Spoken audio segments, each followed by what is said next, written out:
I'm Paul Edwards. I'm the self-published author of the Mourner's Woods book series, and first and foremost, a monster kid. Today, I have a magazine that's a little bit different than usual.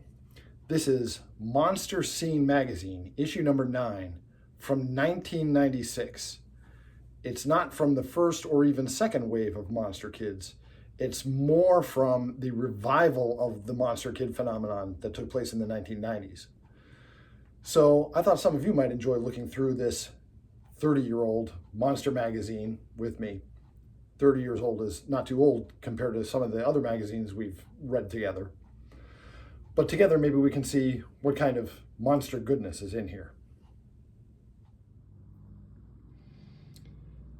Monsterscene magazine. All right. So first of all, before anything else, I love the cover painting of the Glenn Strange version of the Frankenstein monster. Going back a little bit, the first wave of monster kids were the children who, between 1958 and 1965, were learning about classic monsters from a late-night television rerun package called Shock Theater.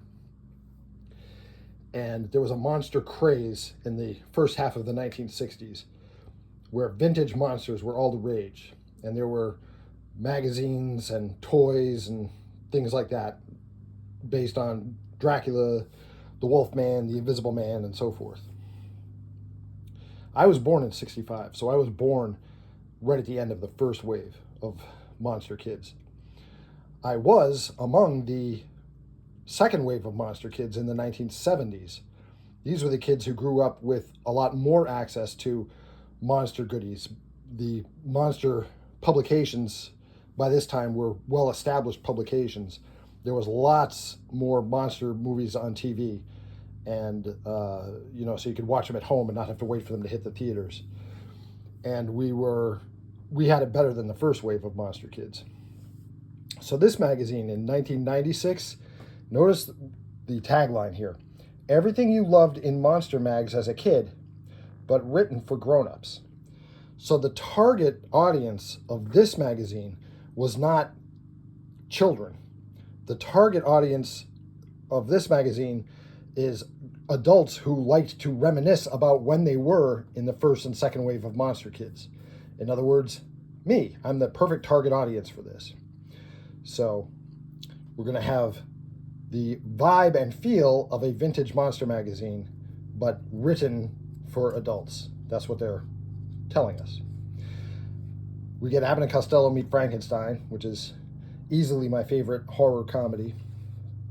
And we get Mad Monster Party, which is a lot of other people's favorite monster comedy.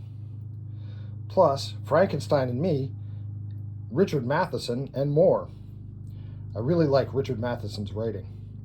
His stuff is just weird enough without being too weird. Like some authors, like Clive Barker, are just too weird for me. I'm not putting them down. I'm just saying they're too weird for my tastes. Richard Matheson is right on the money for my tastes. Okay, so with this great cover, I have high hopes for this issue. Let's see how we do. Now remember, they're going to try to recreate the look and feel of a vintage monster magazine. Of course, the first thing they wanted to do is sell you more of their magazine, but that's fair. Slab of contents. All right. Already we're in trouble because this is a Forey Ackerman style pun. Dead Letters. The Modernization of Monsters. There Goes Tokyo. I hope you know, but in case you don't, that's a lyric from Blue Oyster Cult song Godzilla. The Mad, Mad Monsters of Rankin Bass, Frankenstein and Me, Phantasmagoria and the Rise of Digital Horror. So remember, 1996, the Rise of Digital Horror. Master of the Word, the Richard Matheson interview. Ooh. U.S. Postal Horrors. That could mean a lot of things. Undead Letter Office. Okay, this is definitely in Forrest J. Ackerman's style. And here's a picture of him. In fact, here's a picture of him holding Monsterscene. Nice. And they're wishing for a happy 80th birthday. Of course, he's deceased now. God rest his soul. The modernization of the monsters. The movie Abbott and Costello Meet Frankenstein is just terrific. The publicity materials for it, though, had a lot lacking, I felt. Part of it is because they insisted on making these super deformed images of Abbott and Costello, putting photographs of their oversized heads on cartoonish bodies, running away from cartoonish monsters. When in fact the movie didn't portray the monsters cartoonishly at all. It portrayed the monsters dead serious. That's one of the reasons why it worked. They weren't making a joke out of the monsters themselves. Here's Glenn Strange as the Frankenstein monster. And Bela Lugosi as Count Dracula. Believe it or not, Bela Lugosi only played Dracula in 2 movies. The 1931 Dracula and this 1948 film, Abbott and Costello Meet Frankenstein. Only 2 movies did he play Dracula in. He played other vampires in other movies, and he played Dracula on stage a whole bunch of times. But these were the only 2 film appearances he had as Count Dracula.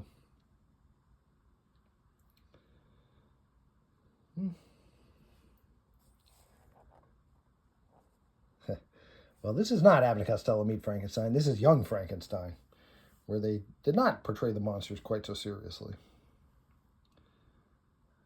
This is from Monster Squad. One advantage to a magazine that came out like this, that came out in the 90s, is that there was more material to cover. Behind the scenes on Abbott and Costello Meet Frankenstein.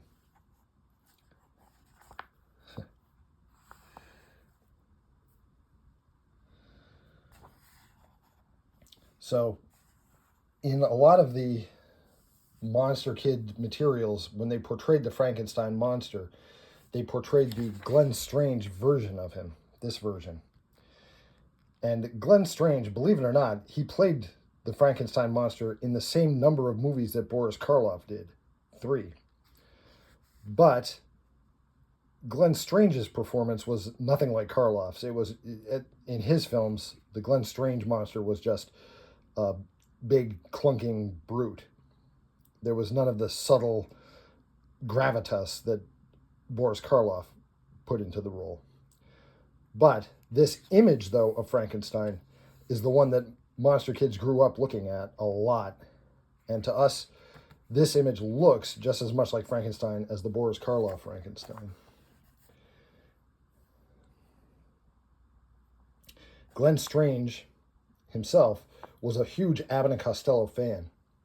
And if you've ever seen the movie, the bit where Costello is searching through the castle and he winds up accidentally sitting on the Frankenstein monster's lap, kept cracking up Glenn Strange, the guy playing the Frankenstein monster. He kept cracking up during that scene, and they had to retake it over and over and over.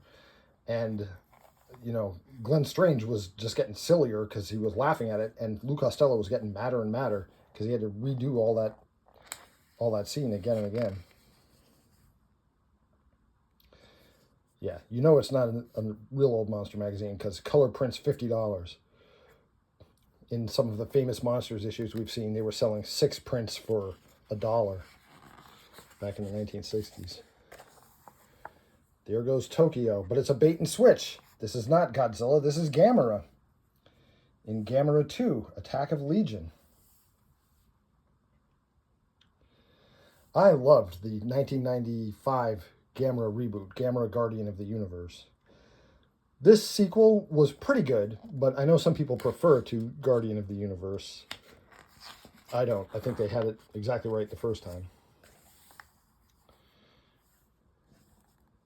Here's some trivia for you.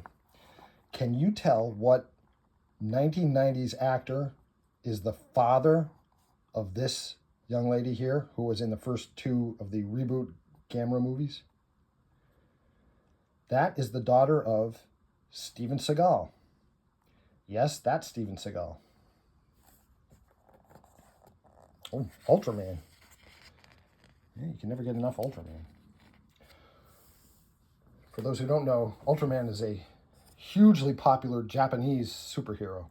He had his own TV show.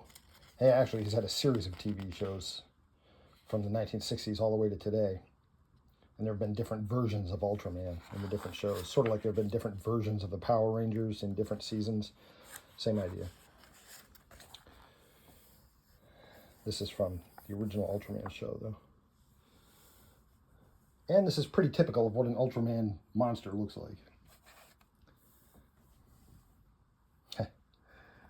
Now you know it's the 90s. When they're selling home video, this does not mean DVD, this means videotapes, which would have like maybe 2 or 3 episodes of a TV series. And they would sell you a set of these videotapes, 1 volume at a time. Of course, now they would just put the whole series on a DVD. They could milk you for a lot more money with the VCR videotapes.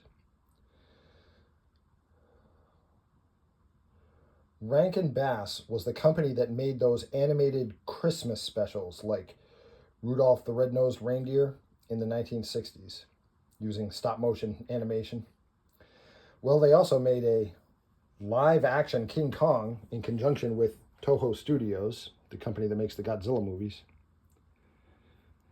And they did a stop-motion feature film called Mad Monster Party, which was a big parody of the classic Universal monsters. I'm trying to avoid getting the glare on there for you.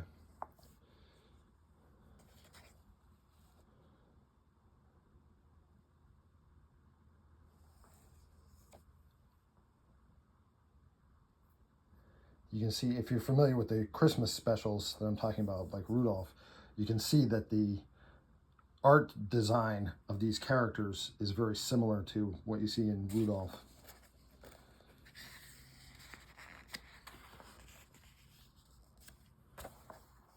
Frankenstein and me. Nice.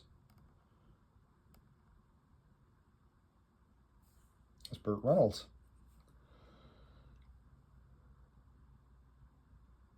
Nice.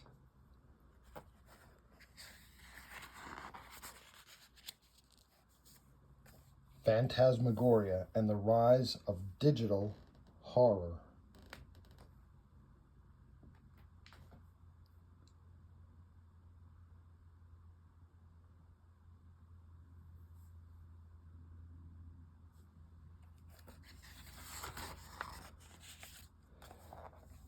Well, if they really want to replicate 60s and 70s monster magazines, you got to have some crazy ads.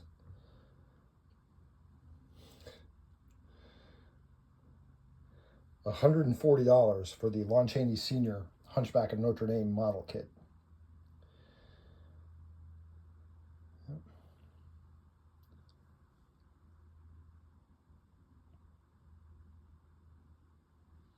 Crest of Dracula ring. Imagine if you bought that and actually wore it, and people said, "Oh, what's up with the ring? What were you in a fraternity or sorority?" No, this is a Dracula ring. Yeah, good luck. Good luck wearing that.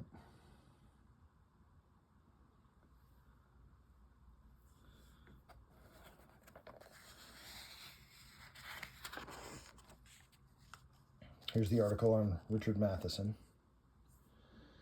He not only did he write novels of his own, but he wrote a ton of stuff for movies and television.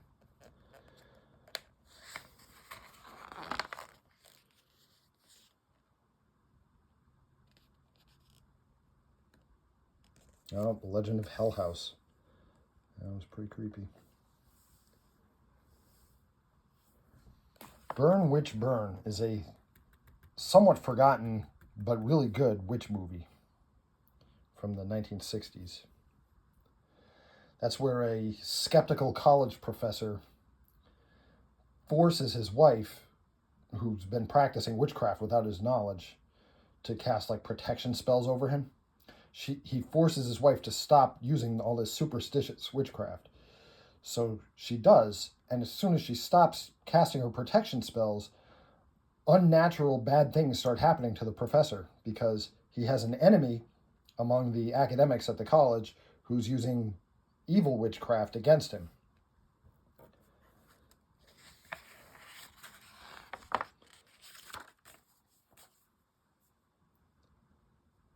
Sinister cinema. Okay, really? I know that hyperbole is a thing in these, but the most terrifying story ever filmed, The Black Cat. Real? Is it really, though? No, I'm not seeing it.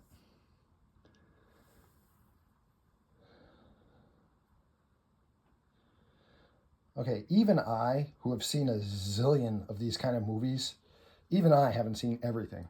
And I will admit, I've never seen Invasion of the Blood Farmers, unless it's also released under some other name that I'm not recognizing it. Have you? Have any of you out there, anybody, ever seen Invasion of the Blood Farmers? Or did they just make it up?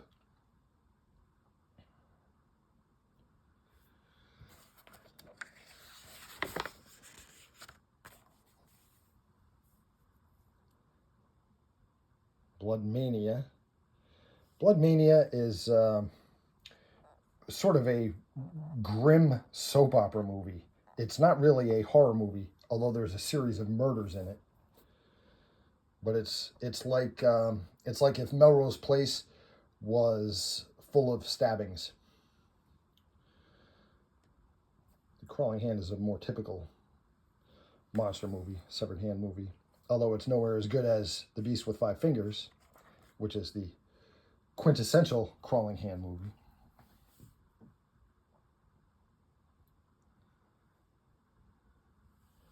Not sure how Edward G. Robinson got in here, but okay.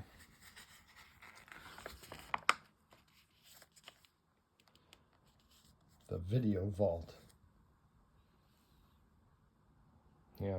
So we were far enough into the modern era where you could have movies at your fingertips instead of just waiting for them to come on TV. But you had to have them in physical media. You couldn't download them yet. You would have to have a videotape or a little later a DVD. Incredibly, I have seen Hillbillies in a Haunted House.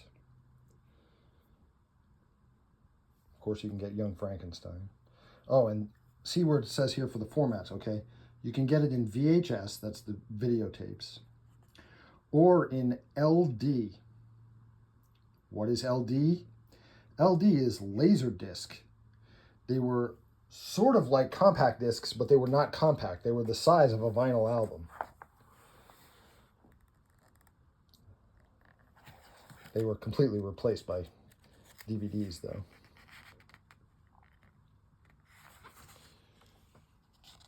Oh, there we go. That's my kind of film. Dracula versus Frankenstein. That is the bottom of the barrel. Just the way I like them. Oh, but even better is Karl Kolchak, Night Stalker.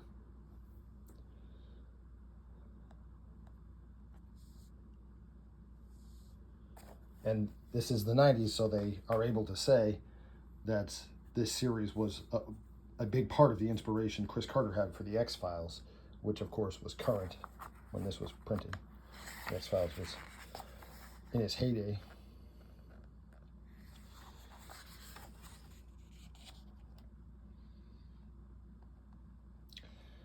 All right, we got some LP albums.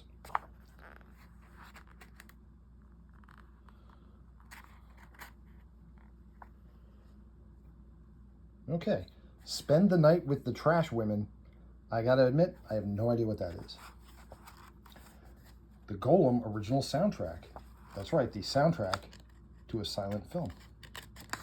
That should be an interesting one. Then you get your scary books.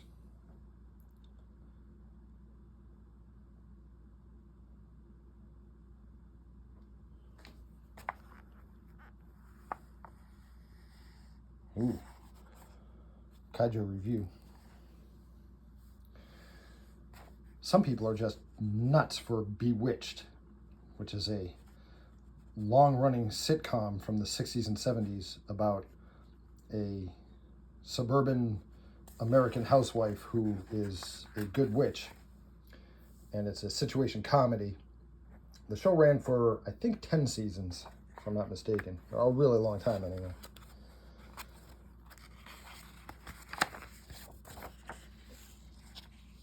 Ooh, Dr. Fibe's bust. And Santo! Hey! You can get Santo. Nice. Oh, remember what I said about Rudolph the Red-Nosed Reindeer Christmas special? There's the Bumble.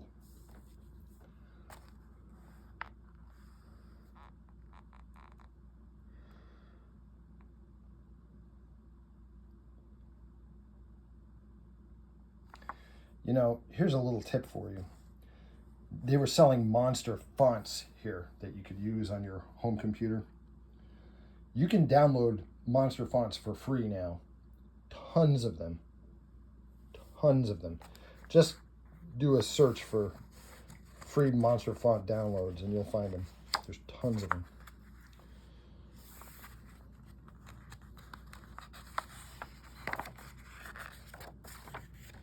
Ooh. The Addams Family House. These look like reproductions of the old 60s toys. The Mummy's Chariot, Frankenstein's Flivver. Ooh, the flying saucer from the TV show UFO. Nice.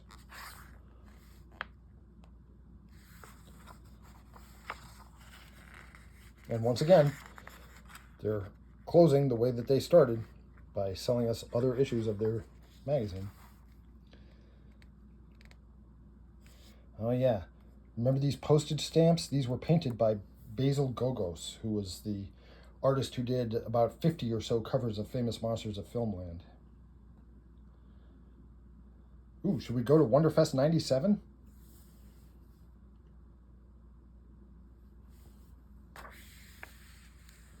Something Weird Video. I have a bunch of stuff from Something Weird Video.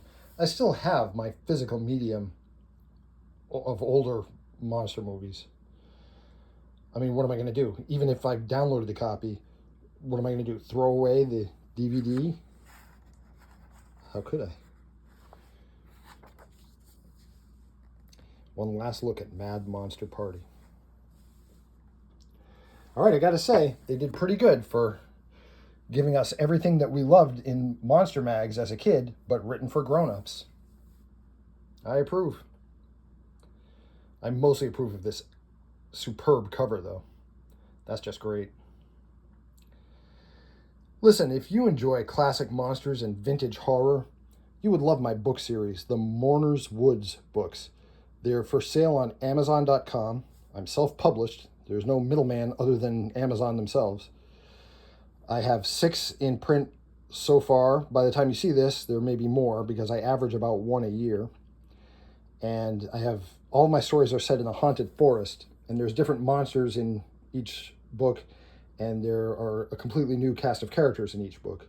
So they're all independent, freestanding stories. Reading one doesn't require that you have read some other one in order to understand it.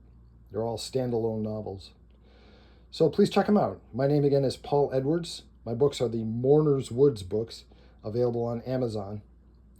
Thanks for spending some time with me going through Monsterscene magazine, issue number 9.